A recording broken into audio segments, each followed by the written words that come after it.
Hi, today we've got another soldering station to take a look at. This time it's the Aixun T3B. I had a lot of requests for a review of this station.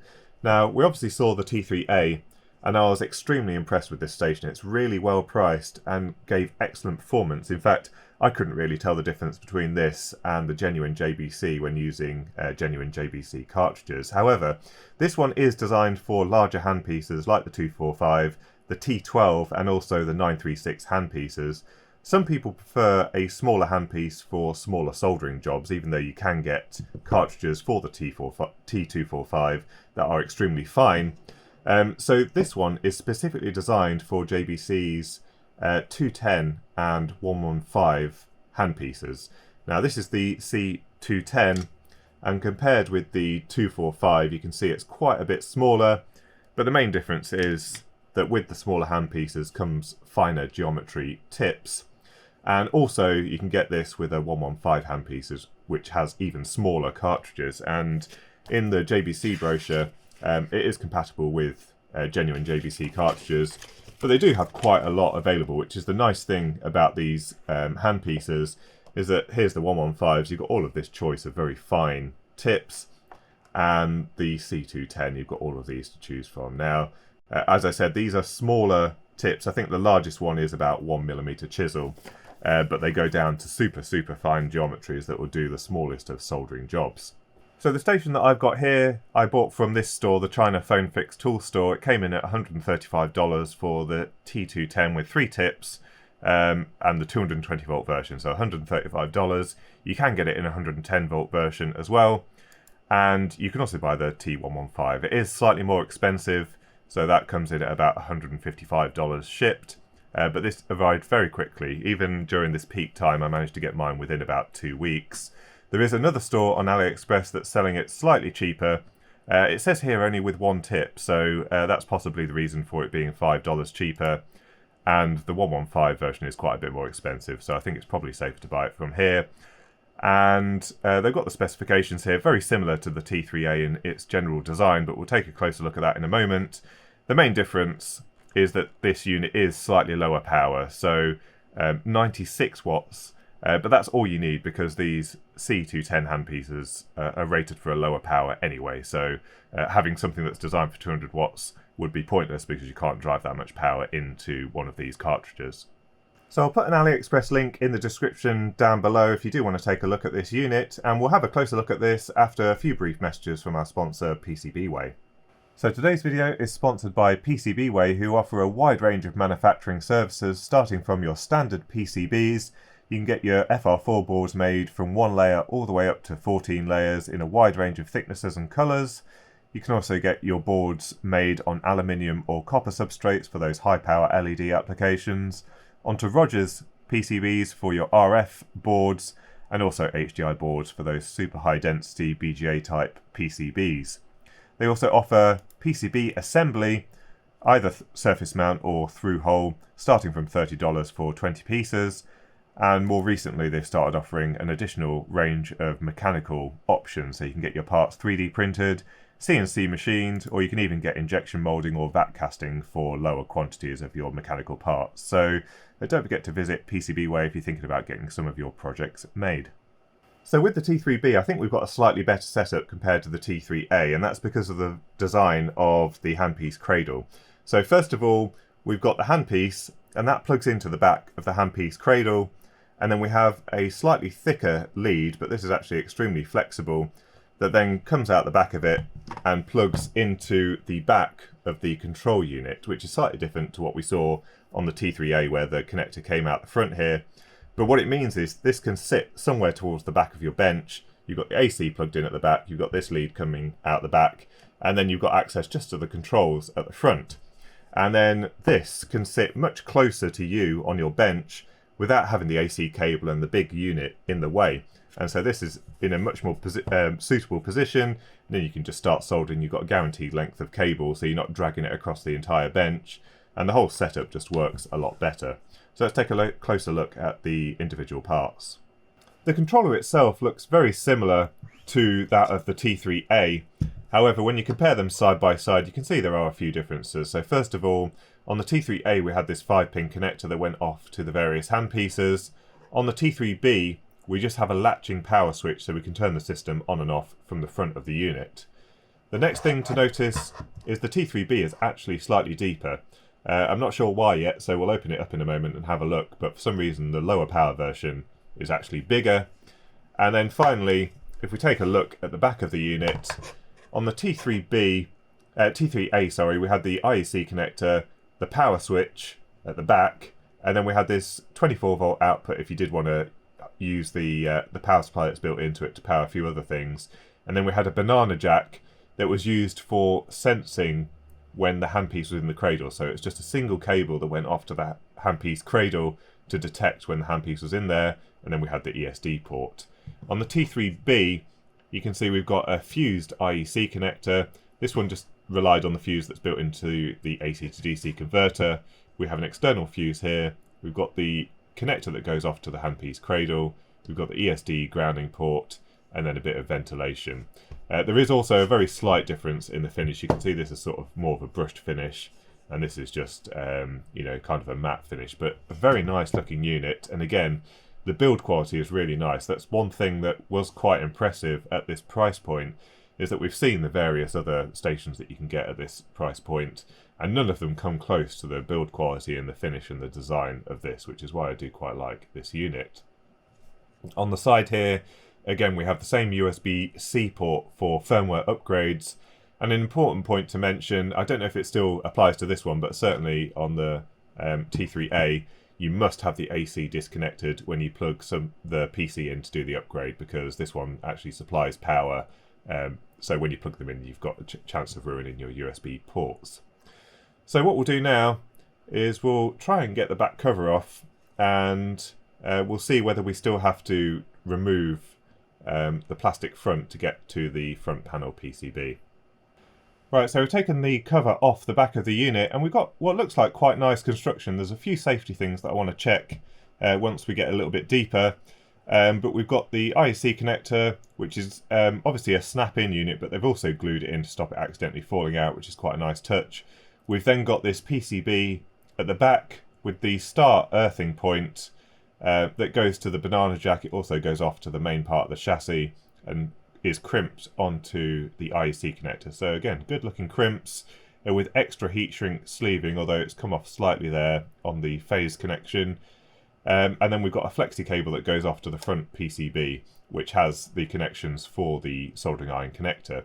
The only thing I do want to check is whether there is any insulating material between this flexi cable and the underside of the AC to DC converter. However, again, you can see it looks quite nice. There's quite a decent design going on there. The extra depth appears to be because we've got this extra little PCB here that is for these connectors, so that's probably why they've had to increase the depth of this. So let's see if we can go a bit deeper. It does unfortunately look like we're going to need to try and remove the front cover. It can be, I know some people had a bit of trouble removing this. What I did last time is I heated it up with the hot air station, just set to about 120 degrees, and then used a suction cup to pull the front off once the glue had got a little bit soft. So hopefully I can do that again without any damage, because I do quite like the unit.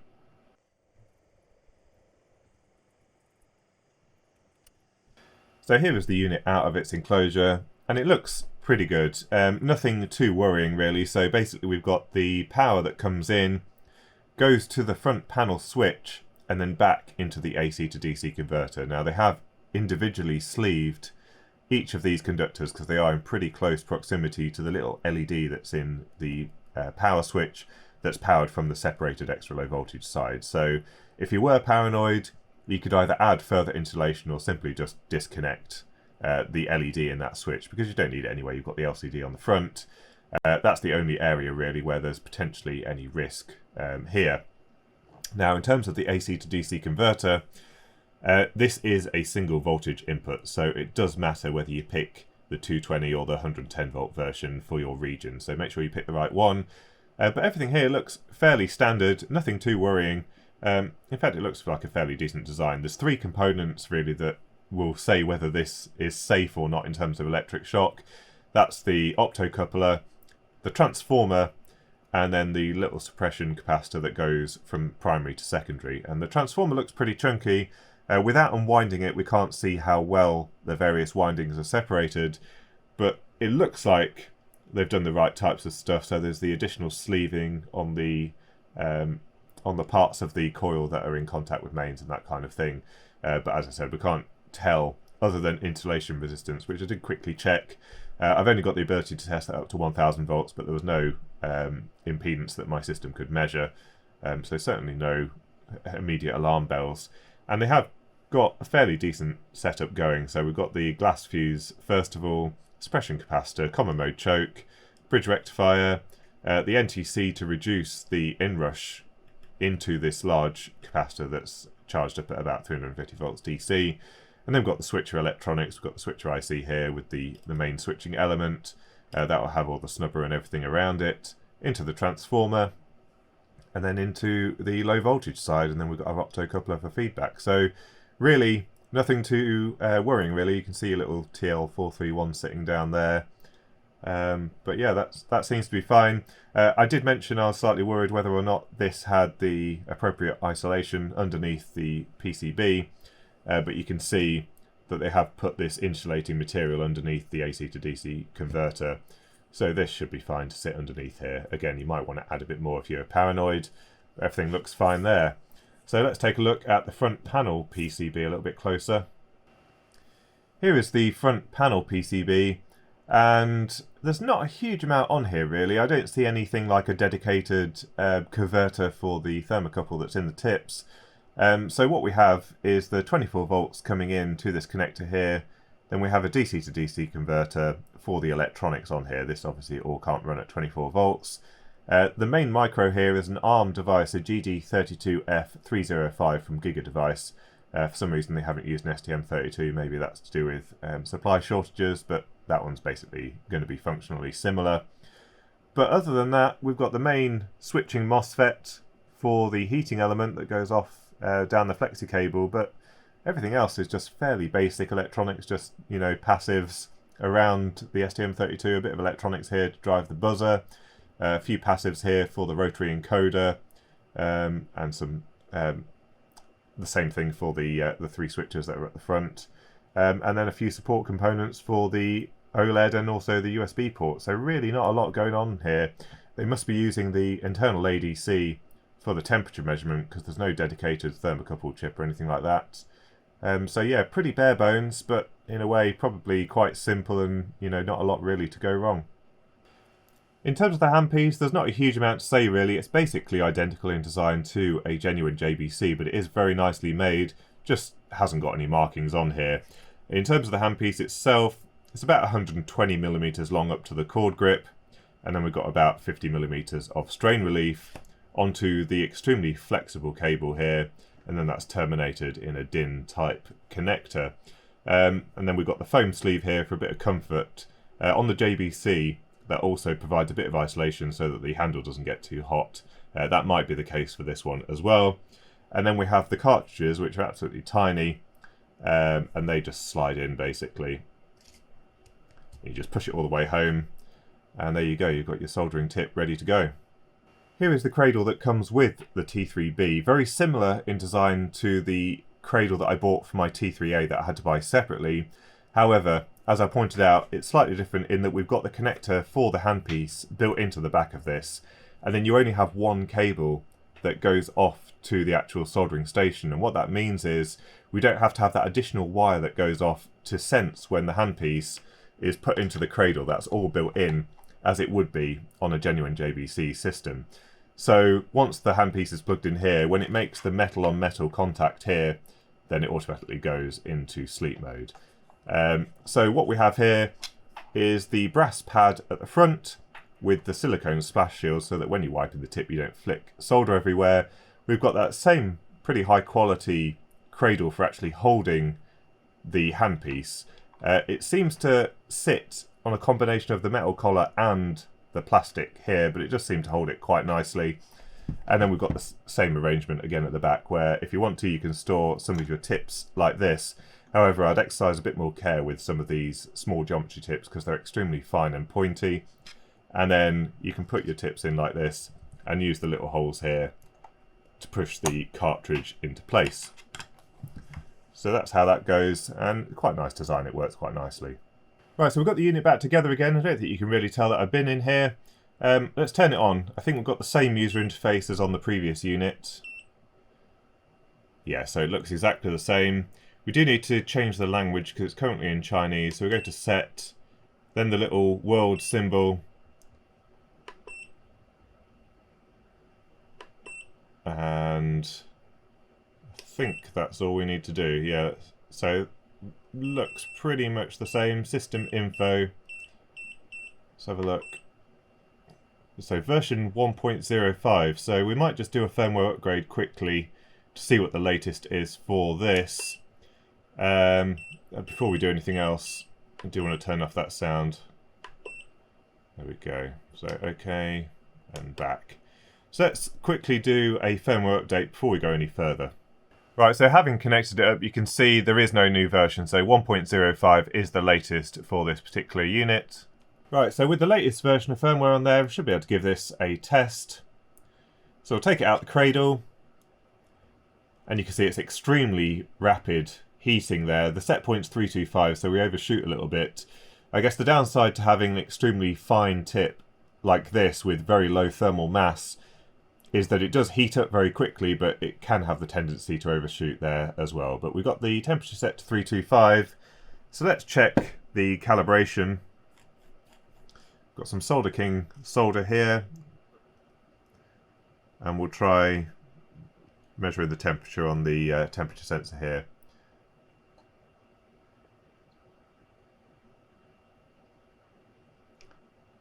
And it looks like it's about 5 degrees off, which is not too bad, given that we haven't done any kind of calibration on here whatsoever.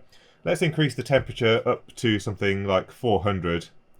The nice thing about this unit, I do like this over the JBC, is that you can adjust the temperature while the handpiece is in the stand. It's something that really irritates me with the JBC system, that you can't do that. You have to take the handpiece out and then twiddle with the settings. But you can actually do this, as you can see, on the fly. So I've set that to 400. Boom, again, slight overshoot, but up to temperature quite nicely. And let's see how close we are this time.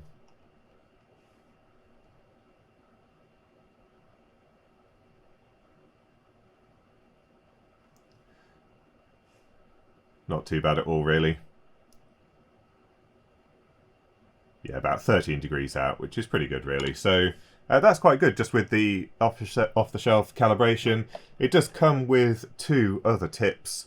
So we've got a bent tip, which is handy for getting in certain angles. And then also one of the knife tips that a lot of people find handy for drag soldering and that kind of thing. One thing I would say is because these are such small tips, it's very easy to poke your fingers with them. I don't actually think this is a good idea to store them in here. You're probably better off finding some other storage solution or keeping them all in here, because I have already poked my finger once when I had it sat in the little holders at the back here. So in terms of the user interface, we've seen how that all works. Everything is absolutely identical. It looks like in this particular instance they've set the temperature right down to 0 when you're not using it, which seems to be fine because this is extremely rapid heating up because of its small thermal mass. So let's have a quick go at some actual soldering on some PCBs and see how that goes. So we're just going to solder up a couple of parts on this PCB. This is an earlier PCB that I had made for the GPS Disciplined Oscillator project, a project that I'm planning to revisit.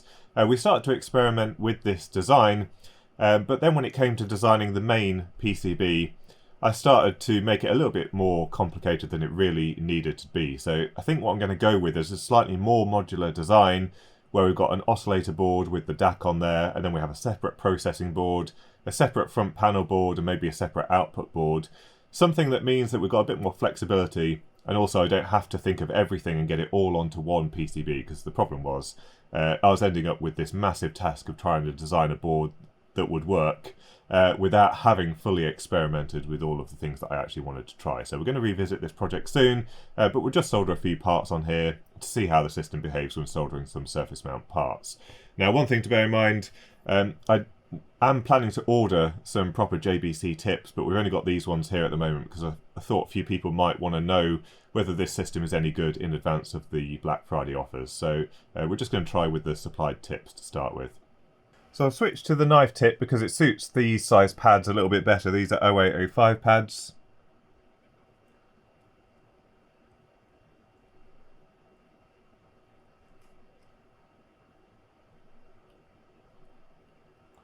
So very quick to melt the solder on each of those.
There we go, not the best soldering technique with the knife tip, but you get the idea. It seems to get a lot of heat there into the pads.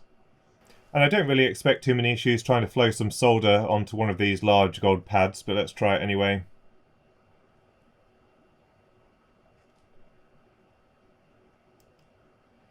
Yeah, and you can see that flows quite nicely onto that large gold pad. So even if we're trying to solder onto some quite large traces on a PCB, we shouldn't have too much issue trying to solder onto there. So that's a quick look at the Aixun T3B soldering station, and in my opinion this is a pretty nice station. If you're looking for something with a slightly more compact handle, then this certainly is the one for you. We've seen that this has got a really nice user interface. It's very clear what's going on, so I do like this unit. First of all, it's built quite nicely and it's all made of metal. Pretty nice construction overall, but we've got quite a clear display. We've got the bar graph going on. You can see you know, the amount of time that it's been running, the room temperature, the various set points, and very clearly you can see what the current temperature of the tip is, and the status is quite easy to see what's going on really. And I do like the fact that you can adjust the temperature while it's in sleep mode, because that is something that annoys me a little bit about the genuine JBC system. Now I am going to order some genuine JBC cartridges so we can give it a better test, because I don't get on well with these tiny conical tips, and even the knife tip I'm not a big fan of. So I'm going to order some chisel tips and then we can give it a proper test with some actual soldering on a PCB. And I may also get the T115 handpiece. The T210 is a good compromise because we've got a wide selection of tips available. You can go up to some larger ones, but then you can also get the extremely fine tips. I think the C115 handpiece is probably a little bit on the small size for very specialist use. The cartridges are even smaller, so really it's for extremely fine soldering. 0201 components are smaller probably. But overall, I think this is pretty good value, and I do prefer the design of this one over the T3A just because of how neat the wiring and everything is. This is just generally a slightly better setup. So I'll leave a link to this unit in the description down below. Big thank you to all my Patreon supporters. Thank you to PCBWay for sponsoring the video. I'll put a link to them in the description down below if you are thinking about getting some PCBs made. Any thoughts or comments, leave them in the comments section down below. And until next time, thanks for watching.